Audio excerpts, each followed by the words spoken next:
Dear student, जैसा कि इस समय आप लोगों का ध्यान उत्तर प्रदेश पुलिस की वैकेंसी पर है और इसी उत्तर प्रदेश पुलिस की वैकेंसी को लेकर के हम आप लोगों के सामने 2018 प्रीवियस ईयर का पेपर सॉल्व कराने जा रहे हैं। तो मेरा ये मानना होता है कि आप लोग करते क्या हैं कि सबसे पहले आप लोग प्रैक्टिस सेट के चक्कर में पड़ते हैं, लेकिन मेरा ये मानना है कि प्रैक्टिस सेट के चक्कर में पहले न पड़िए। सबसे पहले कोई भी एग्ज़ाम देने से पहले ये कोशिश करना चाहिए कि उसका प्रीवियस ईयर का पेपर देख लिया जाए कि किस टाइप के क्वेश्चन आपके विगत परीक्षाओं में पूछा हुआ है। तो ये जो पेपर है उत्तर प्रदेश पुलिस का पेपर है और ये उत्तर प्रदेश के पुलिस का जो पेपर का आयोजन किया गया था यूपीपी का, ये आयोजन आपका 25 अक्टूबर 2018 को किया गया था।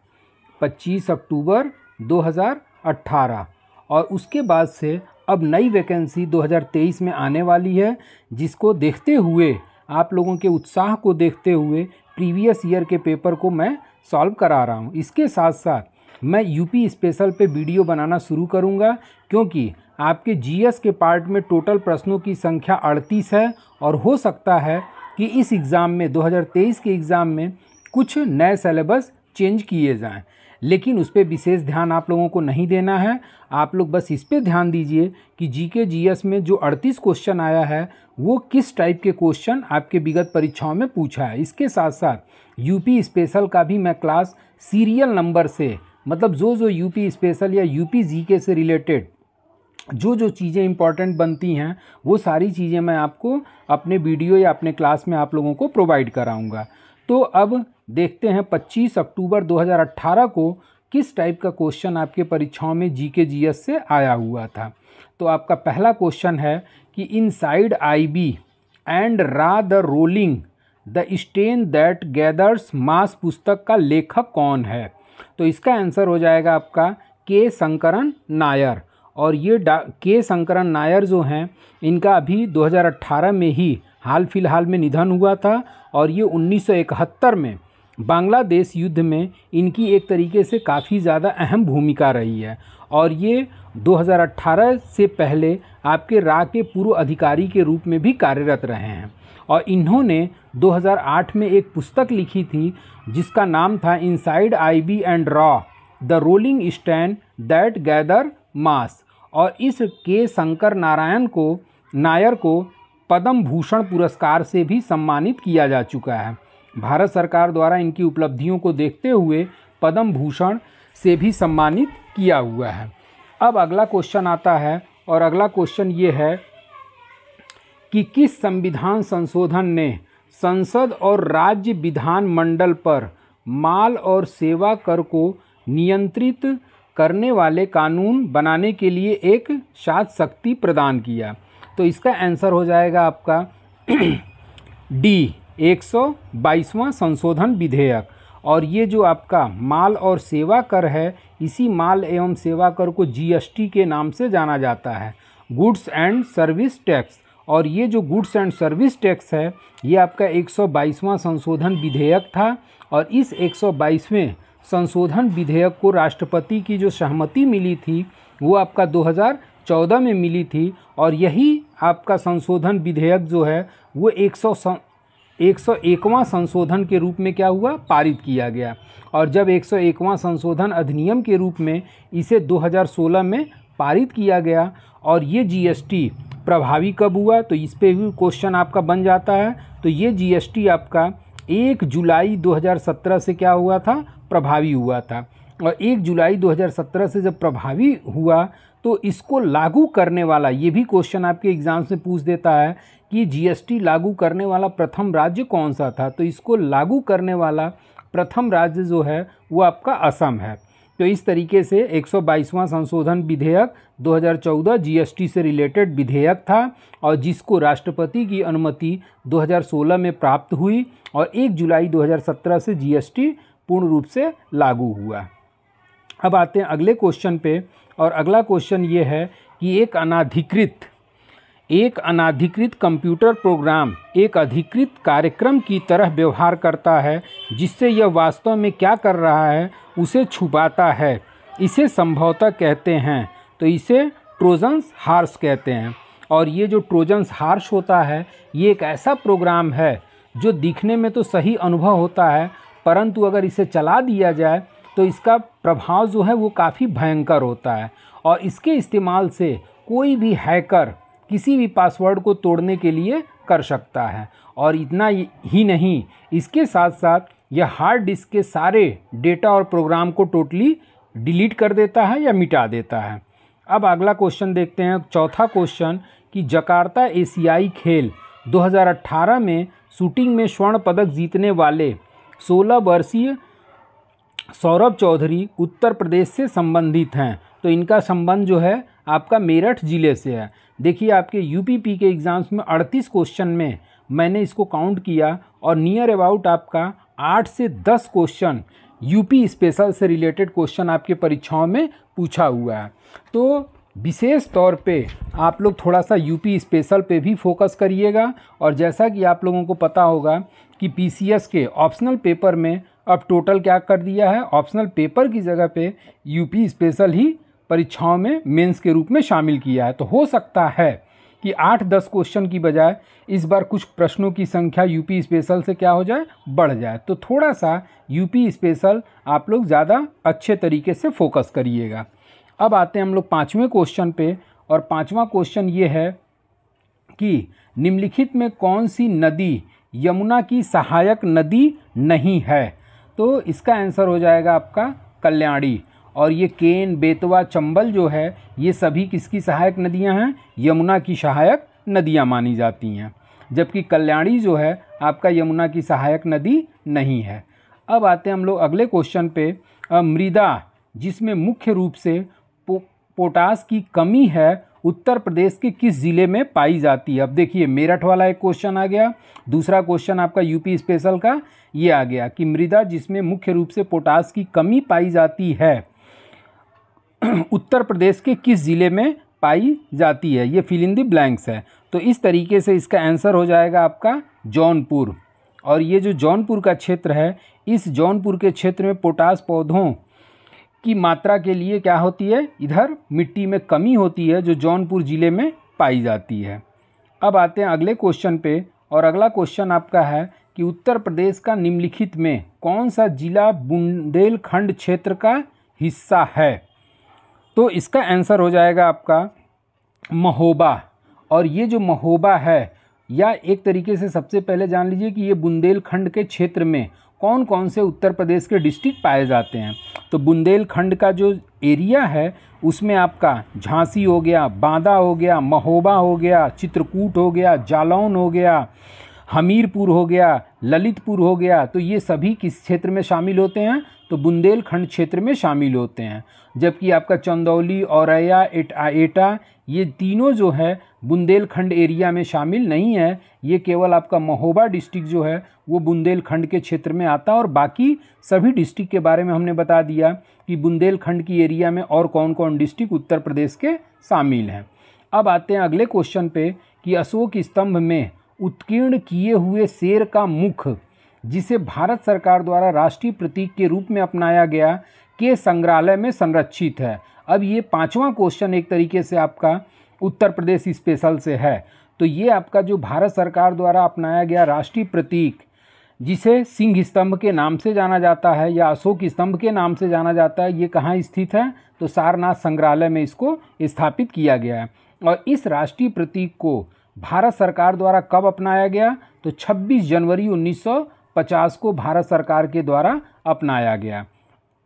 अब अगला क्वेश्चन आता है, और अगले क्वेश्चन में चंदेल शासन के दौरान उत्तर प्रदेश, अब देखिए ये 7वां क्वेश्चन यूपी स्पेशल का, चंदेल शासन के दौरान उत्तर प्रदेश का निम्नलिखित में कौन सा क्षेत्र जीजक भुक्ति या जय होटी के नाम से जाना जाता है। अब इसका आंसर हो जाएगा आपका बी, बुंदेलखंड। और ये उत्तर प्रदेश का जो बुंदेलखंड क्षेत्र है, जयहोटी या जीजक भूति के नाम से इसको जाना जाता था। और यहाँ पर किसका शासन हुआ करता था, तो चंदेल शासकों का शासन यहाँ पर स्थापित था। और ये जो चंदेल थे, ये चंदेल जो थे ये प्रारंभ में प्रतिहारों के सामंत हुआ करते थे। अगला क्वेश्चन फिर यूपी स्पेशल से क्वेश्चन कि उत्तर प्रदेश की महिलाओं से संबंधित पहली पत्रिका 1874 में प्रकाशित करने का श्रेय जाता है जिसके संपादक भारतेंदु हरिश्चंद्र थे। तो 1874 में जो महिलाओं के लिए भारतेंदु हरिश्चंद्र द्वारा प्रकाशित पत्रिका प्रकाशित की गई वो है आपका बाल बोधनी पत्रिका। और इसी बाल बोधनी पत्रिका ये मासिक पत्रिका थी जिसका संपादन भारतेंदु हरिश्चंद्र के द्वारा महिलाओं से संबंधित ये पत्रिका का प्रकाशन किया गया। अगला क्वेश्चन कि प्रसिद्ध सितार वादक नवाब इनायत खां उत्तर प्रदेश क्या से संबंधित हैं? तो उत्तर प्रदेश के ये किस ज़िले से संबंधित हैं? तो इसका आंसर हो जाएगा इटावा। अब ये भी आपका यूपी स्पेशल से क्वेश्चन हो गया। और ये इनायत खां जो हैं ये किससे संबंधित हैं? सितार वादक से। कभी कभी इस टाइप का भी क्वेश्चन दे देता है कोरिलेट करने को कि इनायत खां, बिस्मिल्लाह खां या फिर अमजद अली खां का संबंध किस वादन से है या नृत्य से है। तो इनायत खां का संबंध आपका सितार वादन से है और ये उत्तर प्रदेश के किस ज़िले से संबंधित हैं? तो इटावा ज़िले से संबंधित हैं। अब अगला क्वेश्चन आता है कि तीसरी बौद्ध परिषद किस शहर में आयोजित की गई? तो तीसरी बौद्ध परिषद का मतलब हो गया बौद्ध संगीति कि तीसरी बौद्ध संगीति का आयोजन किस शहर में किया गया? तो इसका आंसर हो जाएगा आपका पाटलिपुत्र।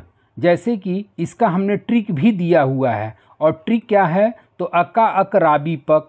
और इसका ट्रिक अका अकराबी पक के साथ साथ जैसे कि हमने इस पे वीडियो बनाया हुआ है और उस वीडियो में जितनी भी बौद्ध संगीतियों का आयोजन किया गया था उस बौद्ध संगीति में किसके शासनकाल में कौन सी बौद्ध संगीति आयोजित की गई और उसके साथ साथ वो कहाँ पर आयोजित की गई। तो अका अक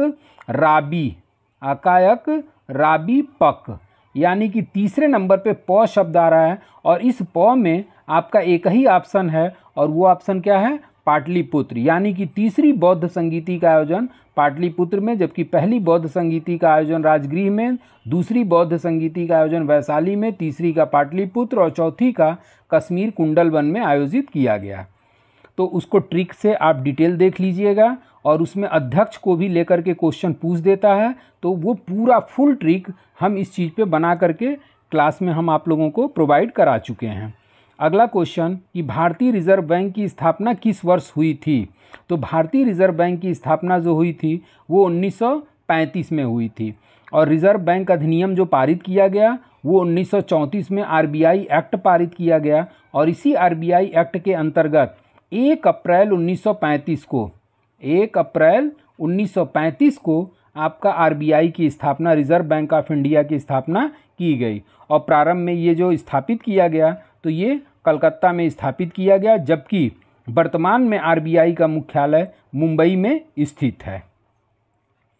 अब आते हैं अगले क्वेश्चन पे और अगला क्वेश्चन है कि चमाचेरी कुन्ही रमण नायर निम्नलिखित में किस नृत्य के रूप में उल्लेखनीय नर्तक हैं? अभी देखे होंगे कि इसके पहले हमने बताया कि नर्तक से भी रिलेटेड या बाकी चीज़ों वादन वगैरह से रिलेटेड व्यक्तियों का नाम पूछता है और उनका संबंध किससे है। तो आपके सामने ये क्वेश्चन आ गया और ये क्वेश्चन आपका आंसर हो जाएगा चमाचेरी कुन्नी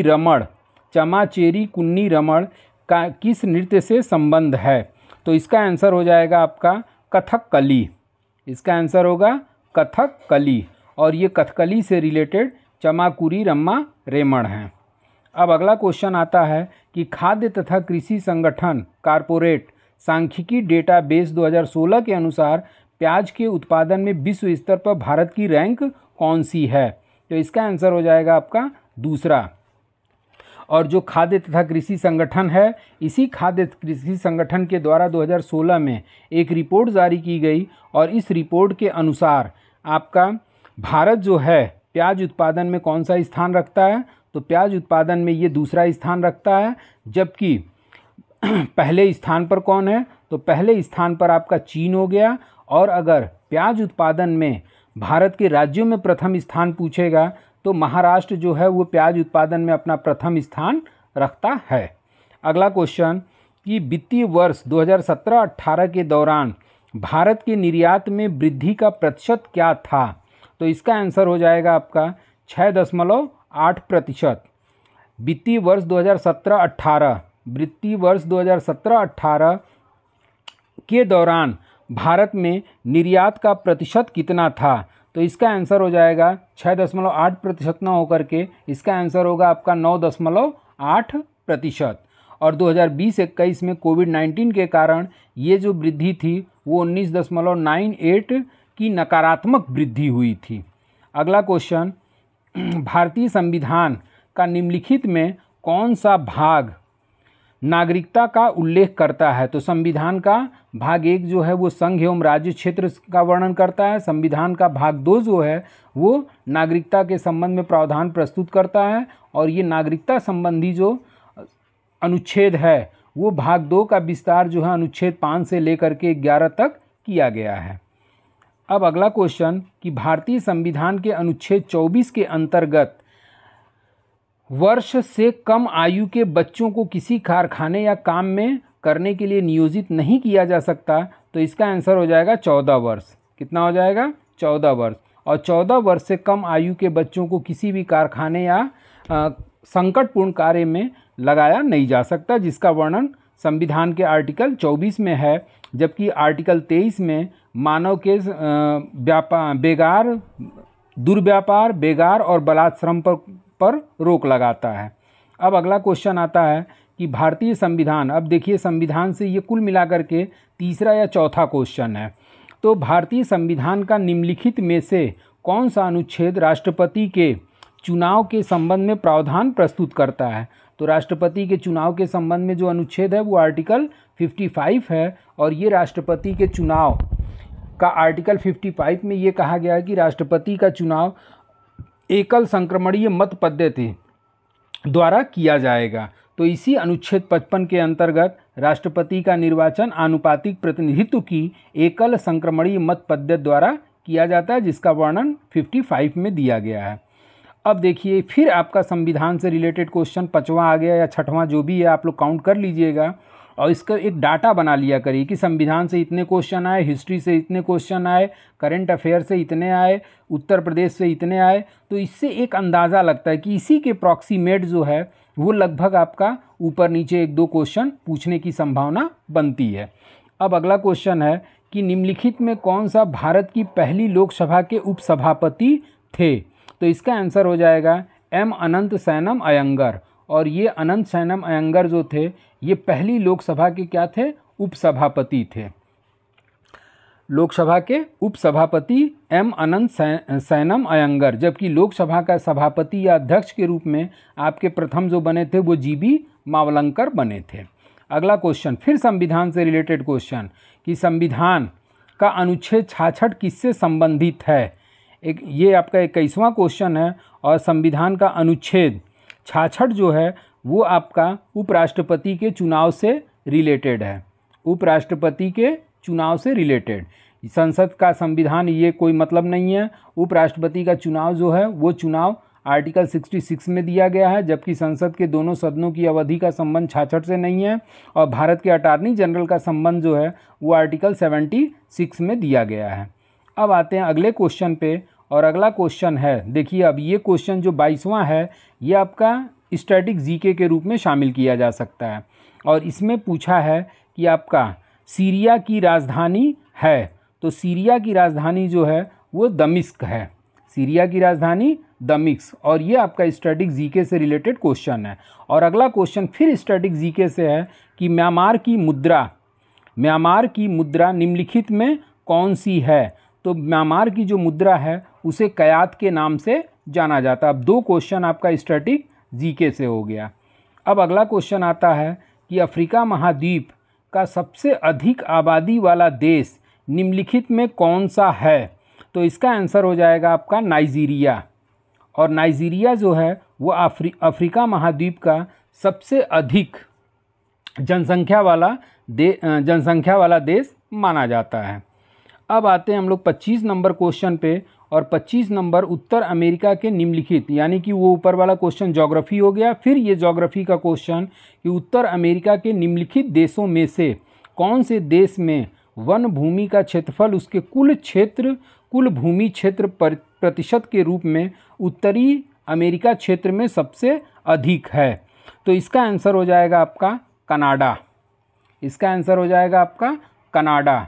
और ये जो आपका उत्तरी अमेरिका में कनाडा जो है, यहाँ वन भूमि के क्षेत्रफल के अनुसार लगभग 38%, 2020 के डाटा के अनुसार हम बता रहे हैं कि लगभग 38% वन से आच्छादित है और विश्व में सर्वाधिक वन क्षेत्र रूस का माना जाता है। तो सर्वाधिक वन क्षेत्र वाला आपका रूस हो गया। और उसके बाद से जो ये क्वेश्चन पूछा है उसके अनुसार आंसर हो जाएगा आपका कनाडा।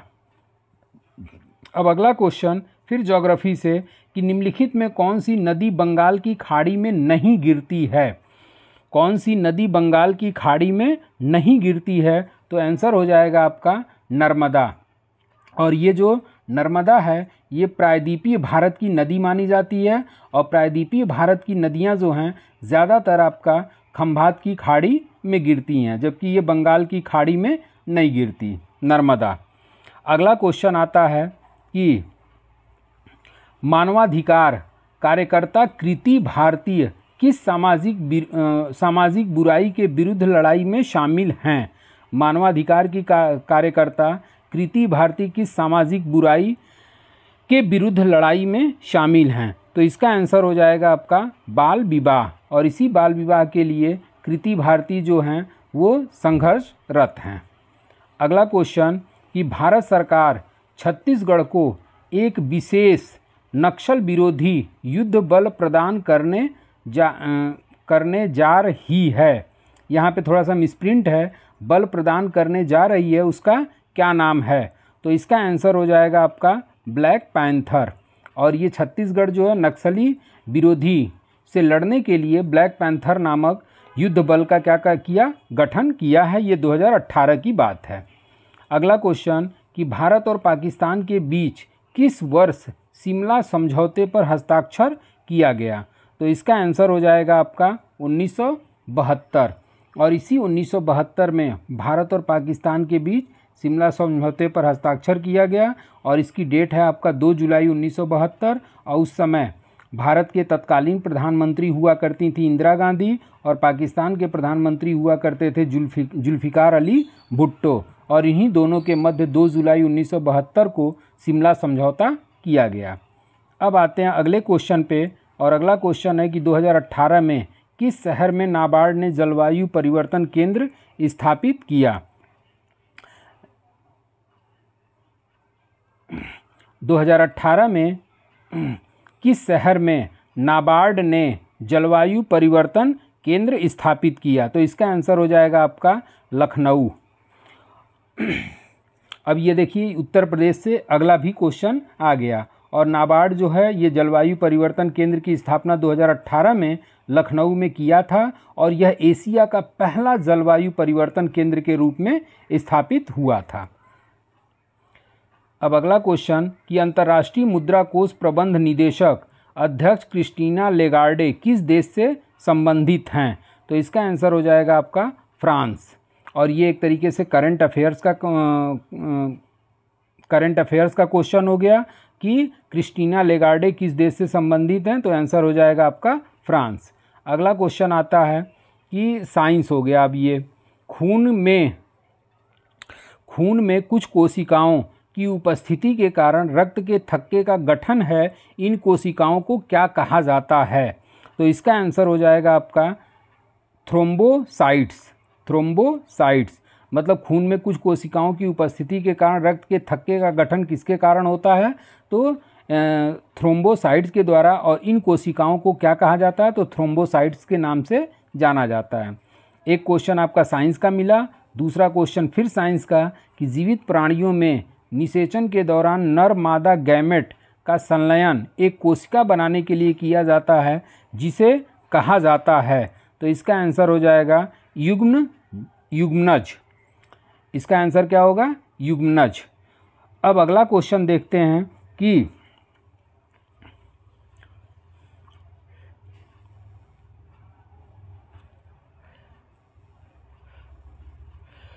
अगला क्वेश्चन ये है कि आराम करने वाले व्यक्ति की नाड़ी दर आमतौर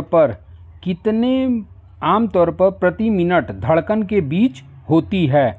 तो इसका आंसर हो जाएगा आपका ए 72 से 80। ये भी तीसरा आपका क्वेश्चन साइंस से हो गया। अब अगला क्वेश्चन, एक बार ढाले जाने के बाद गर्म करके, चौथा क्वेश्चन ये भी साइंस से है, एक बार ढाले जाने के बाद गर्म करके नरम नहीं किए जा सकने वाले प्लास्टिक को क्या कहा जाता है? तो इसका आंसर हो जाएगा थर्मोसेटिंग प्लास्टिक। अब अगला क्वेश्चन आता है और अगला क्वेश्चन कि एक वयस्क इंसान सामान्य रूप से 24 घंटे में एक से कितना मूत्र विसर्जित करता है? तो इसका आंसर हो जाएगा आपका डी 1.8 लीटर। अगला क्वेश्चन कि 11 दिसंबर 2014 को संयुक्त राष्ट्र संघ संकल्प 69/131 द्वारा योग को अंतर्राष्ट्रीय दिवस के रूप में घोषित किया गया। तो आपका 21 जून को, और 21 जून को अंतर्राष्ट्रीय योग दिवस के रूप में प्रत्येक वर्ष मनाया जाता है। और अभी हाल फिलहाल में आपका जून में भी अंतर्राष्ट्रीय योग दिवस मनाया गया, और इसके संबंध में ये क्वेश्चन बनने की संभावना हो जाती है कि 2023 में जो अंतर्राष्ट्रीय योग दिवस मनाया गया वो उसका थीम क्या था या नारा क्या था। अब आते हैं हम लोग अगले क्वेश्चन पे, लास्ट क्वेश्चन 38वां कि 1943 में विटामिन के आविष्कार के लिए नोबेल पुरस्कार किसे दिया गया? तो 1943 में विटामिन के आविष्कार के लिए स्टैनफोर्ड मूर को नोबेल पुरस्कार से सम्मानित किया गया। तो इस तरीके से ये 2018 का पेपर जिसमें 38 क्वेश्चन था, और इस 38 क्वेश्चन को हमने आप लोगों के सामने सॉल्व करा दिया, और आगे आने वाले समय में इसी तरीके से अन्य सालों का भी प्रीवियस ईयर का पेपर मैं आप लोगों को प्रोवाइड करा दूंगा, और इसके आधार पे आप लोग अंदाज़ा लगा करके आप अपने तैयारी को अंजाम दे सकते हैं। उसके साथ साथ इसी वीडियो में या इसी क्लास में आगे आप लोगों के सामने यूपी स्पेशल से संबंधित जो भी इम्पोर्टेंट जानकारी होगी वो सारी चीज़ें मैं आप लोगों को धीरे धीरे पढ़ाता रहूँगा और प्रोवाइड कराता रहूँगा। आज के लिए बस इतना ही। Thank you so much.